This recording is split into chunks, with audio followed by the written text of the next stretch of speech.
Welcome back. Now, SK Khoza wants to make a difference in South African society. The talented actor has teamed up with Afro-soul singer Lulama K to raise awareness about alcohol abuse. A new song is attempting to combat excessive alcohol consumption during the holiday season. Now, for more on this, we're joined by Afro-pop artist Lulama K. Lulama, thank you so much for joining us this evening. Thank you for having me. It's an absolute pleasure. Now, Lulama, it's the festive season. Yes. We know that a lot of young people are just enjoying themselves, letting their hair down after a whole year of hard work.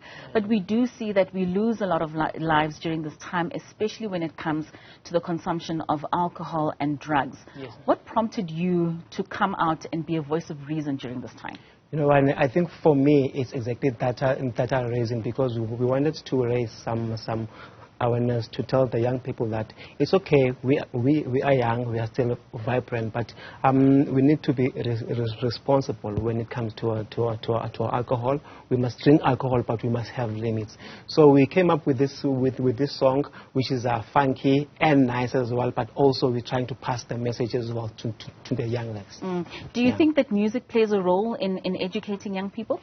Definitely. I think, in fact, my belief as an Afro-pop artist is that I believe that we need to be writing songs which seek to educate the youth, because lots of the youngsters looks up to us, which is why I then had to team up with someone that the young people look up to just spread the message across. Speaking of that collaboration, SK Khoza collaborated with you on this song. Yes. Just take us through how that came about. Did you approach him? Did he come to you?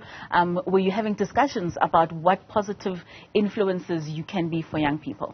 Funny story, because we were traveling to Mpumalanga, where the gig together. So I then approached him to say, you know what, my guy, I want to write a song whereby I can educate people, because most especially during festive season, people, they just want to drink and then they make mistakes. You know, there's accidents, there's GPV. So can we just have a song that will somehow put some sort of a light to say, guys, drink, but don't drink excessively. And SK was like, dog, we are on, let's do this. So that's how it actually came about, yeah. I mean, you're a young person yourself, and as someone who suffered from depression, how do you then deal with issues without involving alcohol and drugs? Jeez, you know what, that topic is a little bit personal to me, because growing up from the Eastern Cape, being a young man, looking after cattle, you know, you were kind of raised in an environment that as a man, you have to not to talk or whatever which is bothering you. You must keep it inside. Of which I think those are one of the things which have destroyed society, more especially men, because we suffer inside. So for me was to just talk about it, you know, and through my talking, I found out that there's a lot of people, men who have actually went through what I was going through, and then they were able to actually guide me into getting out of depression without having to resort to alcohol and all these other drugs. And I'm sure, I mean, we know that GBV also is quite prominent in our society, and alcohol and drugs also has a great impact on those that are perpetuating the violence on children and on women. How do you think we as a society, I mean, you mentioned the influence of older men sitting down with you. How much more can we create communities where we can come together as young men, as old men, in order for us to share experiences so that we don't go down the same mistakes?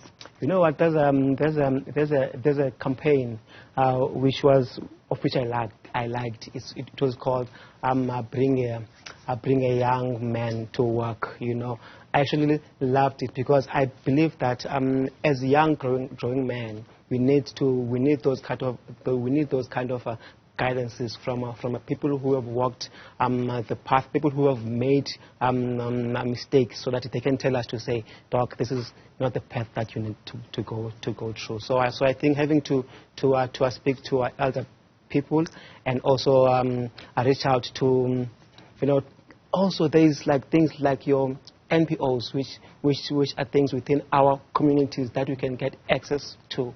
Guys, there's nothing wrong. We need to go there and then get help. Most certainly. Can we expect any program that seeks to build some of these, like those NPOs coming from you? Yes, definitely. We are planning some sort of a huge drive, but we don't want to just do it just myself and the SK only. We want to also involve other artists as well, because as artists we have different groups that looks to us. So the more artists we bring on board, they are bringing their following as well, then we can pass the message as well. So early next year, we are looking at that, yeah. How important is it for you to have music that gives a positive message? That isn't, because we know that a lot of the times young people are attracted to the music that has profanity, music that speaks of other worldly things that are not so good. How important is it for you, and are you able to attract young people still using that positivity? That's the reason why, because think about it, hadn't we used alcohol and happily for this kind of a sensitive song, and no one would have actually listened to it, you know. Right, so in my music, as much as I want to pass that right sensitive message, I try to throw in some slangs or some things that the youth can, you know, can be attracted to. So yeah. All right. And in the future, should we be looking forward to more music or any other projects coming from you? Definitely. I have an EP coming out by the 20th of June. No, not June 10, yeah. It's produced by an award-winning producer. His name is Avuyo Manyike, who currently produces for Java, Loiso, Amanda Black. So I'm very excited about that project. All right. Just before we part ways, can you give us maybe just a verse or a chorus of the song that we are talking about, so that our viewers know exactly what we're referring to? Okay, it goes like, alcohol and happily for the body, alcohol and happily for the body. Thank you so much, Lulama, for joining us this evening. And I do hope that we have more of your music and more artists that are able to come out during such a time and influence our youth positively. Thank you so much for coming out tonight. That was Lulama K, an Afro-pop artist, as you heard for yourselves, with a beautiful voice. They're influencing young people not to go hard on that alcohol, but to enjoy safely and responsibly.